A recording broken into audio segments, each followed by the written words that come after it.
So Paul Shunk has joined my Patreon at the comic relief level, which if you join at that tier level, you get to recommend a movie for me to watch and I will review it here. So he asked me to do the Alchemist Cookbook, which he sent me this movie a while back, so he shouldn't have had to ask me to do this. He should have gotten this review a long time ago, so I apologize. I was on a kick, I was doing all these movies, and honestly it just got buried.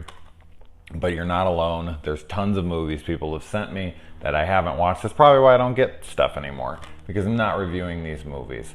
But it's high time. I need to review these movies that people have sent me. So I should have already done this, Paul. So here you go. Pick another one. I'll review it for the Patreon. I should have reviewed this a while ago, so I apologize. All right. So I knew literally nothing about this film at all. I didn't, go and look at IMDb, a synopsis, a trailer, anything. I like going in blind. If Paul says it's good, that's good enough for me. This film starts out and it's kind of a one-man show. Obviously, we're going to be talking spoilers. I'm not going to not talk about this film in full. So if you haven't seen it, it's about a guy. He's out in the middle of the woods and he's in this camper, Breaking Bad style, and he's making these chemical components. You don't know what the hell he's doing out there. But as the film goes on, you realize that he is dealing with something a little more sinister with his intentions out there, and it's not really drug related as you may think. So I really enjoyed it. So I would recommend it. It's a one-man show for the most part. There is a friend who comes by here and there. I found the friend to be very, very funny. But the guy is alone most of the time. So it's that one-man performance. I know there's a few people who I reviewed some movies recently, like The Night Eats the World, and there was another one where it was just like almost like a one-man show, and I got comments like, oh, I can't stand movies like that. It's just like, what the fuck is he gonna do? I think even my co-host, Brad Thornton, he has a problem with one-man show movies. I think that's what he said in a recent podcast. So there are people that are completely opposed to those kinds of movies, and if you are, then this is one of those movies and you should probably avoid it. But I thought it was really good. Another thing with this movie is something I'd like to point out about modern film is, I don't know what the budget is on this movie, but I can tell you that look at me right now. I'm pretty clear, right? It's pretty damn clear. There's really no excuse anymore for a film not to look good. This film looks really good. And I can only imagine the budget is very, very small. I can't stand when I watch movies today and it looks like shit. I just can't stand it. Like if it was made in 2018, 2019, I don't care. Low budget isn't an excuse anymore. You should be able to see a clear fucking image. I can shoot a 4K resolution shot on my cell phone these days and edit it straight to my computer, put it on no. There's just no excuse for it. They've shot entire fucking films that go to the theater on an iPhone now. You got that freaking Unsane movie, and you've got Tangerine, and you've got... No. Absolutely not. So when I was watching this movie, I was realizing like how low budget it was and how great it looked on this Blu-ray. And I was just like, there's no excuse, because I've watched movies recently that are low budget and they look like shit. And I'm like, there's just no excuse. What the fuck are you I don't even know what they're filming on. That's what blows my mind. I sit there and I'm like, what are you filming on to have this horrendous quality picture? I feel like you'd have to go out of your way to find a camera that sucks and can't film a clear shot. Because a lot of it's like daytime shots and it looks horrendous and you're like, how is this possible? I could get my cell phone out and they could just hold it and they'd have a clearer image. What are they doing? Anyway, all right, I just wanted to discuss that really quick because it came into my mind. This movie kind of reminds me of Resolution, if the character was alone more of the time. In Resolution, it's a friend with his friend who's trying to kick drugs. And honestly, now we're going to get into spoilers. Honestly, what I think, this is my own personal take on the movie, and I'm not sure if people will agree or they're going to be like, well, duh, Jason, that's the obvious thing here. But I felt like this was, an allegory for drug addiction, for trying to kick drugs, and the beast kind of coming back and forth. And this guy goes out to this trailer to detox, and he's out there and he's writing the numbers on the tree, all the days that he's been out there. Yes, it does not take that long to detox. He fucking has like 100 damn things. So, I don't, 3 months, no detox takes that fucking long.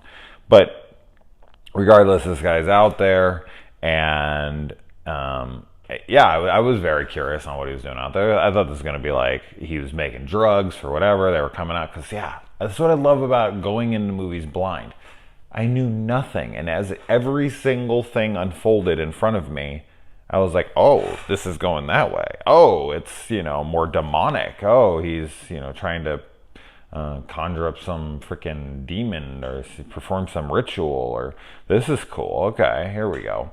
A lot of chapters in this movie. For a short runtime, the chapters were pretty short. They were like 5 minutes long, 7 minutes long. They were pretty quick. It'd be like chapter 1, and then it was like 5 minutes later, chapter 2, and I was like, oh, that was kind of quick. And then it would be like chapter 3, like 7 minutes later, and I was like, holy shit, these are really jumping chapters. Usually in these movies, I'm expecting chapters to be 30, 40 freaking minutes long, Quentin Tarantino style or something.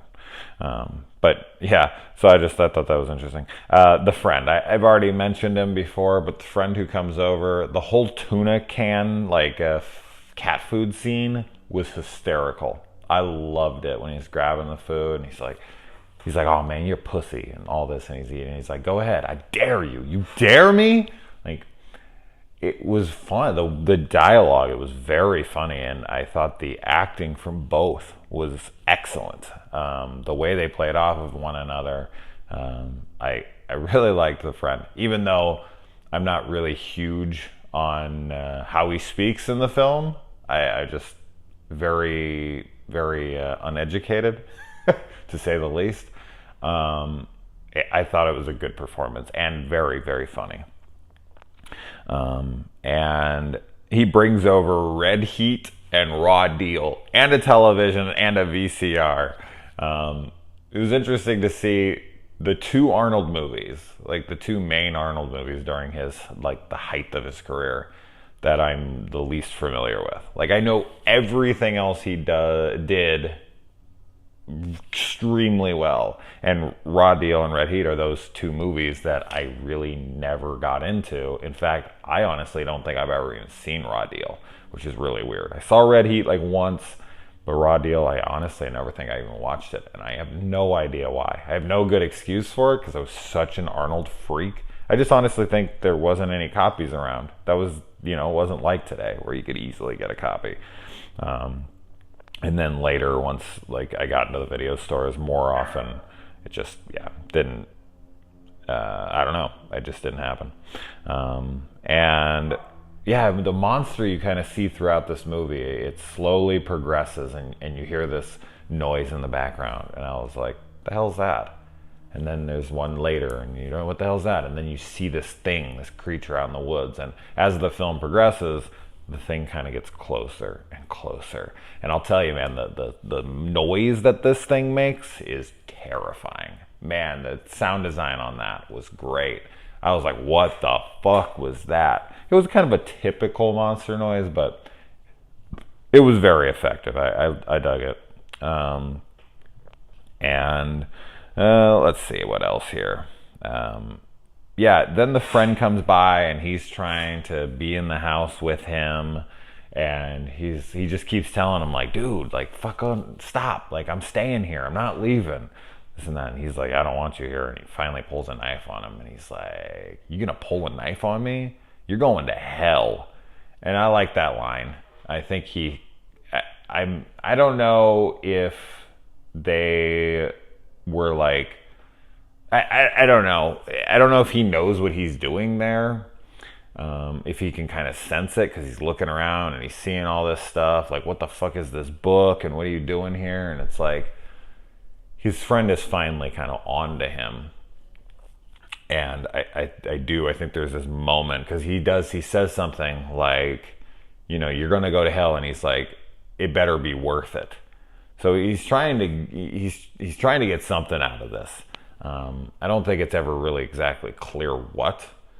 Maybe a second watch would give me a better idea of what the hell he's even looking for out of this. Money, power, I don't know. I think maybe it's said, maybe it's like riches.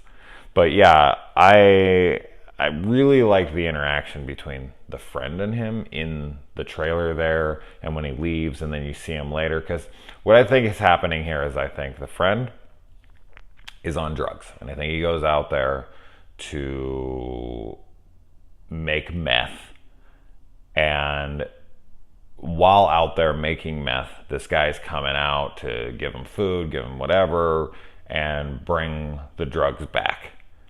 It's never actually done in the film, but I feel like we're seeing this skewed through the guy who's out there's eyes, because we don't really ever have an idea of why he's out there and why his friend is kind of supporting him being out there. But maybe the friend isn't involved, and he just goes out there to be like because he's very Breaking Bad, very like he's working on these chemicals, or maybe he's making a bomb or whatever. But I feel like just from what I was presented, it looked like he's like this guy who's out there making meth. He's kind of hooked on it. He's freaking out. His mind's playing tricks on him. He's going crazy from the chemicals. Or maybe, as I said, he's making a bomb and the chemicals are driving his fucking brain crazy. And he starts to believe that this book, maybe he wrote it himself. Maybe he fucking got it. I don't know where. But he starts to lose it. And he starts to put all of his faith and all of his time and all of his effort into trying to summon this demon. And then he tries to fight against it. He tries to break the addiction. He tries to reject whatever was there. And as he fights it. Because at the end of the movie, he pops out of the water and he's completely fine.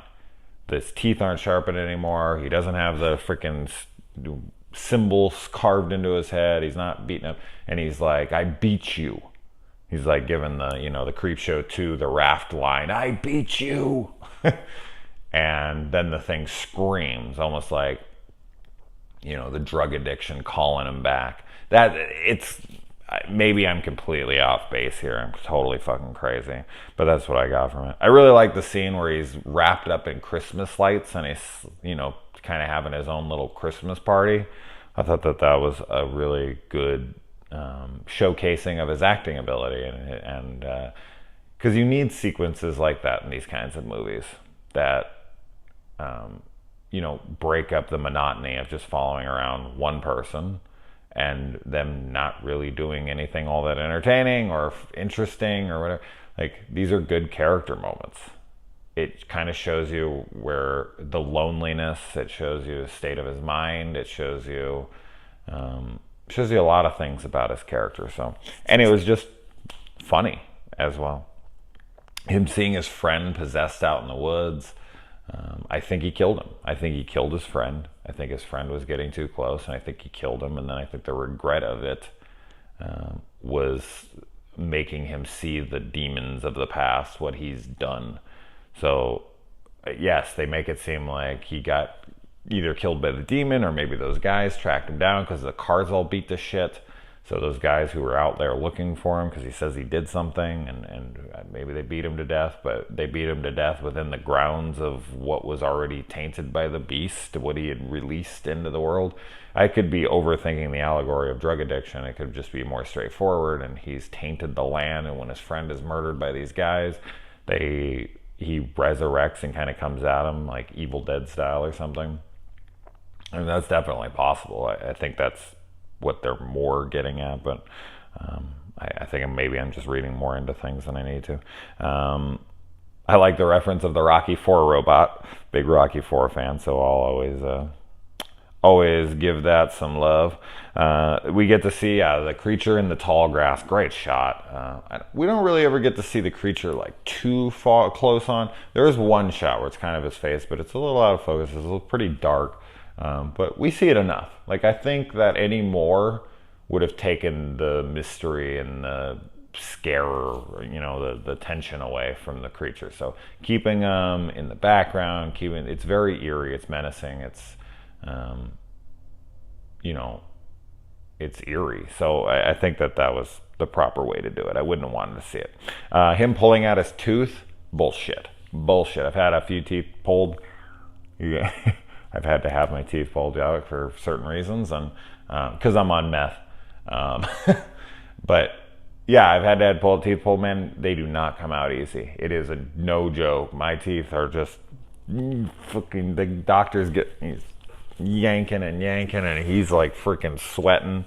This guy just takes the thing and just, it always happens in movies. And I'm like, bullshit, teeth do not come out that easily. When he wakes up with the sharpened teeth, that was a gnarly look. That was great. And his poor cat. That scene where he's stabbing the possum, that was an interesting looking little practical possum they used there. I thought that was pretty cool. And then he goes out and he drowns himself. Is that what happens there? He like puts some rocks on it, he goes to the bottom, and then he drowns himself, and then he pops back up, and in death, maybe I don't know. I don't know what to make of that scene. Paul, you've seen this movie. You can give me your interpretation. Tell me how fucking crazy you think I am. I don't know. Does he kill himself there? I haven't really honestly thought about this scene too much until right now. So you're kind of getting to see my brain processing it. But yeah, I don't know. He goes down, he takes some like rocks with him, he goes and he sinks himself, he's down there for a while. I don't know if he's long enough there to drown, unless he just like fucking started breathing in the second he went under, then yeah, he would have. But yeah, I don't know what he's doing. Does he die and that frees him from the demon? But I don't know, that's suicide. Suicide's supposed to send you to hell, right? So wouldn't that just send him straight to the demon? But he pops up out of the water. Maybe it's just him letting go. And that's how he defeats the beast. But then the beast growls and he screams like, oh shit, I didn't beat you. So it's not like the thing was defeated, or maybe he thought it was defeated and then it was out there. I don't know. I don't know exactly how to take that. It's open for interpretation. But there you go. Paul, I really enjoyed it. I don't know if it's something I'll be watching again anytime soon, but it's a damn good performance from this main guy here. And his buddy does a damn good job as well. So, yeah, I dig it. I recommend it. And obviously, if you're still watching, hopefully you've seen it. And you can tell me how fucking crazy I am and how wrong I am about this movie. But maybe I missed something. It definitely would, it would need a second viewing, I think, to properly analyze it. But that's what I got on my first viewing. Let me know. Thank you, Paul, for the donation, and tell me what other movie you would like me to cover, because as I said, I should have done this shit a long time ago. Adios.